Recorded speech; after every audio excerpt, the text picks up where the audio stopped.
Энэ бас түрээс. Энэ бас түрээс. Энэ бас түрээс. Хөөе, дээрээс нь вендинг машин дээрээ реклам гаргаж байна. Буудасаа гараад манайх ч ерөөсөө ганцхан буудлын цаахан алхасаар байгаад Саппоро хотын яг гол зангилаа бол Одори стейшн дээр ирлээ. Тэгээд метро бол мэдээж маш олон төрлөөс одоо орлого олдог. Манайхан бол зөвхөн тасалбарынхаа орлогоор л метро санхүүждэг гэж бас жоохон буруу ойлгоод байдгийг. Хэдүүлээ явж ямар зүйлээс ямар орлого яаж олдгийг бас олж мэдээ. Тэрний хамгийн том жишээ бол ерөөсөө рекламны самбар. Хаана хүмүүсийн хөдөлгөөн нэгтршил их байна. Тэнд рекламны самбарууд бий болсон. Одоо сүүлийн үеийн рекламны самбарууд үнэхээр гоё интерактив, дижитал бүр супер болсны жишээ бол жишээл энэ ингээд харагдах жишээ. За хэдүүлээ явж үзье.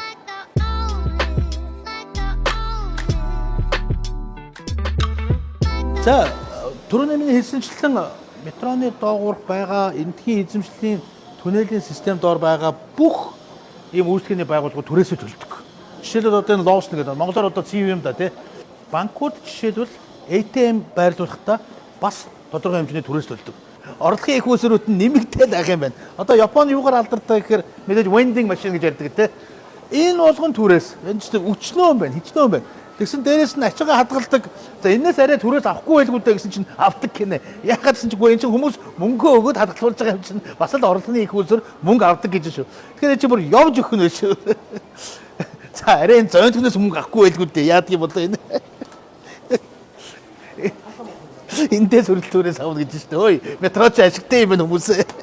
Япончууд ч нөгөө ингэж яслахтай гаргууд хүмүүс ч лээ те. Ерөөсөө нэг Япон хүнтэй уулзаад салахад бол ямар ч нэг 4 удаа бүхийж гэсэн манекенүүд нь бүхийдсэн байвал яах вэ? Гоё ба.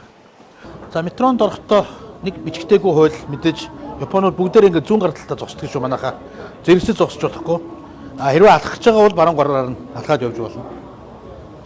Зарим нэгэн метроны буудал байгаа самбаруудыг янз янзаар түрээслэх гинэ. Зарим нэг нь сарын хугацаатаа түрээсэлдэг гэж байна. Зарим нэг нь бүр урт хугацаатаа түрээсэлдэг. Гэтэ ерөнхийдөө бол нөгөө Японч нь аюулгүй болсон үйл ажиллагаанууд ингээд одоо давтамжтай явдаг учраас ер нь бол их богинохон хугацаагаар бас ийм самбар тавих тохиолдол байдаг гинэ. Жишээл энэ хоёр одоо ингээд өнөөдөр хоосон маргааш гээд одоо ингээд ямар нэгэн ивентийн одоо ингээд юу гэдгийг те зураг сурталчилгаа тавих гэдэг ингээд бэлдсэн байгаа гэж жишээл.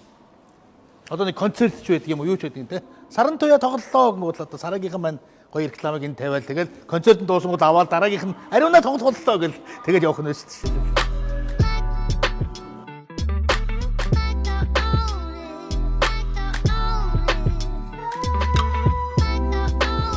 Саппоро хотын метрогоор өдөртөө 600 гаруй мянган хүн өдөр болгон наашаасаа зорчдог. Нийт хүн амын бараг тал нь метрогоор зорчлоо гэсэн үг. Тийм ч үүднээс энд хамгийн их рекламны самбарууд байрлсан байгаа. Та бүхний анзаарж байгаа. Гэр бүлийн реклам байна, залуучууд зориулсан реклам байна, хүүхдийн реклам байна. Энэ болгон ч л орлого. Дээрээс нь та бүхэн сая анзаарсан бол ер нь энэ бол бичгтэйгүй хууль. Аливаа нэгэн метронд орохдоо эсвэл манайх ялангуяа лифтний хаалган дээр их буруу зогсоод байдаг тийм ээ. Лифтний хаалга онгоход заавал хоёр хажуудалд нь байжгаад хүмүүсээ гаргасны дараа өөрснөө орж явах ёстой шүү. Манайх энэ дээр андуураад байдаг. За хэдүүдээ дээшээ явж үзье. Энэ үйл реклам байвал яах вэ манайхаа? Хаан реклам тавьж болж чинь тэр болгоныг л ашиглаж чинь. Ягаад гэвэл эн чинь хүний урсгалын доошоогоо бий болж чинь. Underground. Тийм учраас байгууллагууд, туршлагаа хийж байгаа газрууд бол хүний урсгал хаана байна? Тэнд л рекламаа байрлуулах сонирхолтой. Тэр нь ч зөв ёсны хэрэг. Энэ төрлөнгээр байж шээ. Гараад исэн чинь ийм хөөрхөн тамга байна. Яг ер нь бол нөгөө ялангуяа католик шашинтангууд нөгөө энэ тэнд мөргөл үлдчихэд яг гарахтаа ийм тамгунууд байдгийн. Тэгээд энэ юу гэсэн үг гэхээр би энд ирсэн шүү гэдгийг л тамгалдаг да. Энэ ч айгүй хөөрхөн метроны тамга байгаа байхгүй юу? Пассвортон дээр тамгалнаа. Улаанбаатар хот метротой болохгүй гэж ерөөгөөд.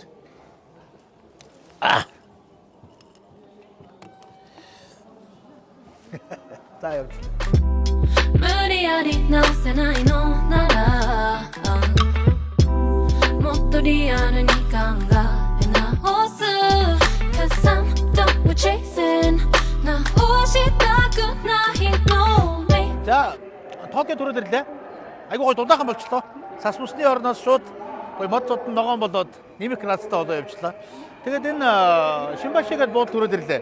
Ягаад энэ дэрсэн шалтгаан нь ерөөсөө яг 150 жилийн өмнө яг энэ буудлаас 29 км зам тавиад Японы хамгийн анхны одоо галт тэрэг хөдөлж исэн ийм төвхтэй юм байна. Тэр галт тэрэгээ одоо ингээд үзмэр болгоод ингээд сайхан байрлуулсан. Одоогийн өндөрлөгөөс эргээд харахаар Японд одоо нийтдээ Японд даяараа 27780 км зам. Яа, сүлжилтсэн ийм амар зам л. Тэгээд хүмүүн төрлөختөнгөө дуу байдаг шүү дээ. Тэр чинь бол одоо энэ Японы төмөр замчдын дуу юм гинэ. Яаж яваад Монголд очиод хүмүүн төрлөختөн болчихдгийг тэр бол одоо маш сонир түүхтэй юм байна. Тэгээд мэдээж Токиод ирсэн хүн байна. Яаж Гинза болон Шибуягаар орохгүйгээр явах вэ? Хэдүүлээ Шибуя явцгаая. Шибуя дээр өрөөд ирлээ. Ер нь Токиод ирсэн хүн болгон заавал энд ирдэг юм дөө. Хэдгэж ирж байна. Тэгээд энэ жил Шибуя байралтай нөгөө Хачиког нохоо байдаг шүү дээ. Манайхан бүгд надаар хэлүүлдэг мэднэ. Хачико яг 1924 онд эзэнтэйгээ анх Токиод ирж исэн юм байна. Тэгэхээр нэг осондоо энэ жил Хачико нохооны Токиод ирсний 100 жилийн болж байгаа юм байна. Тэг яг ер нь бол аялал маань амжилттай өндөрлөлөө. Маргааш нутгийн зүг буцсан ер нь гэртээ арих зам хамгийн сайхан зам байдаг. Тэгээд энэ кроссороо энэ уулзраараа гарахгүй явж бас харамсалтай. Бүгдээ хамт гарч байгаа. Саппоро хотын нийтийн тээврийн газрын урилгаар аялал маань амжилттай боллоо. Яг би зүгээр гол нь та бүхэндээ хоёр зүйлийг анхааруулъя. Одоо тэрийг газар дээрээс нь очиж харъя үзье гэж бодсон. Тэрний нэг нь бол манайхан бүгдээрээ метро гэдэг зүйл бол маш их олон хүн амтай. Жишээлбэл одоо Японд ч юм уу тийм ийм газар эсвэл одоо хаа байдгийн том газар хэрэгтэй байдаг юм аа. Манайх шиг ийм зөв хүн амтай газар бол хэрэггүй гэж ярьдаг. Тэгэхээр Саппоро хот бол сая 200 мянган хүнтэй байхдаа 3 лайн буюу 3 замаар эхэлж исэн юм байна. Миний мэдхийн миний сурж исэн Праг хот ч гэсэн сая 200 мянган хүн амтай байхдаа 3 шугам бас эхэлж исэн ийм түүхтэй. Тэгэхээр баг хүн амтай газар метро баригдсан зохимжгүй гэдгийг бол одоо худлаа гэдгийг бол эндээс ингэ нотолж болно. За хоёрд манайхны хамгийн санаа зовдөг нэг зүйл бол энэ том төсөл одоо маш их мөнгө зөрг орно. Мэдээж эхлээд бол мэдээж хөрөнгө оруулалтын шаардлагатай төсөл нь үнэн. Гэхдээ энэ өртгөө нөхгүй манайхан бас өртөө болоод үлдчихнэ гэдгийг бол сая би Саппоро хотод очиж нэлээд сайн асуулаа. Ямар ч тийм байхгүй. Саппоро хотод бол метроо өртгөө ализын нөхцөл одоо маш ашигтай ажиллаж байгаа. Надад нэг зүйлийг л маш гоё хэлсэн. Манайхан метро гэдгийг зөвхөн нэг нийтийн тээвэр гэж ойлгоод байгаа шиг байна. Энэ бол тэр чигээр хотын соёл. Тийм үднээс метро бол одоо Улаанбаатар тэр дундаа бидний одоо энэ төгжрлийг энэ олон стрессийг шийдэх цорын ганцаа гэдгийг ганцхан аялагч би хэлээд байгаа юм биш. Энэ чинь бүр 13 онд би өөрөө тэр ажлын эрхтэн ажиллаад мэргэжлийн байгууллагын судлаад анх урьдчилсан Т100 гаргацсан JICA гэдэг байгууллага хэлээд байгаа. Тийм ч үднээсээ би нэг олон жил ингээд яриад яваад байгаа. За ногоон гарахаар нь төрүүлээд гараа хэдүүлээ. Энэ гудамжаар ингэж гоё уралдал гарах нэг тийм гоё бичгтэйгөө хуйлтай байдаг юм болсон. Оо тэр гурыг гараа, энэ гурыг гараа. Оо. Тэгээд сая Саппоро хотын нийтийн тээврийнхэнтэй уулзж байхад бол ямар ч асуудалгүй өртгөө нөхнөө зөвхөн нийтийн одоо тээврийн тэдний орлого олохоос гадна маш олон зүйлээс орлого олдог гэдгийг бас та бүхэнд харууллаа. Тэгээд тэр нэг департаментын захирал надад их гоё хэлсэн. Одоо эн чинь ганц метро ашигтай ажиллаад байгаа юм биш. Нийтээрээ ашигтай ажиллаж байгаа маа. Жишээлбэл одоо манай энэ түрээсж байгаа 7-Eleven-ээс бид нар түрээсээ авдаг ч гэсэн 7-Eleven бидраас илүү орлого олдог юм аа гэж гоё одоо тайлбарлаж хэлж байгаа байхгүй юу. Тийм учраас надад бол энэ төсөл хэрэгжээсэй гэж би боддог.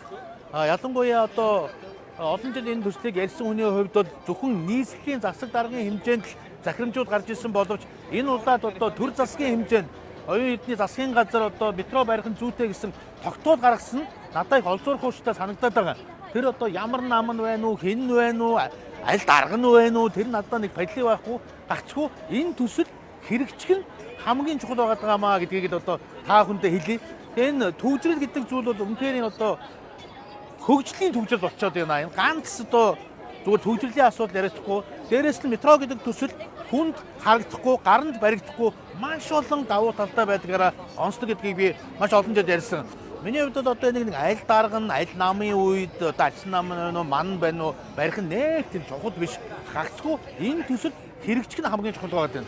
Зүгээр яг миний хувьд бол одоо Нямбатар хотын дарга уснаас хойш энэ төслийг эхлүүлээгээд бас ярьж байна. Тэр дундаа одоо хамгийн таалагдж байгаа нь 13 онд одоо миний энэ ажлын эрхтэнд орж исэн Японуудын одоо хийж өгсөн урьдчилсан Т100 тулгуурлаж энэ төсөл явах ёстой гэдгийг бол бүр өөрөө зарласан шүү дээ. Нийслэл Улаанбаатар хотод метроны төслийг хэрэгжүүлэх ийм шийдвэрийг засгийн газрын тогтоолоор гаргаж өглөө. Өөрөөр хэлбэл нийслэл олон улсын нээлттэй тендер зарлах замаар метроны гүйцэтгэгчийг EPC нөхцлөөр сонгон шалгаруулах ийм одоо шийдвэр гарсан гэж хэлж болно.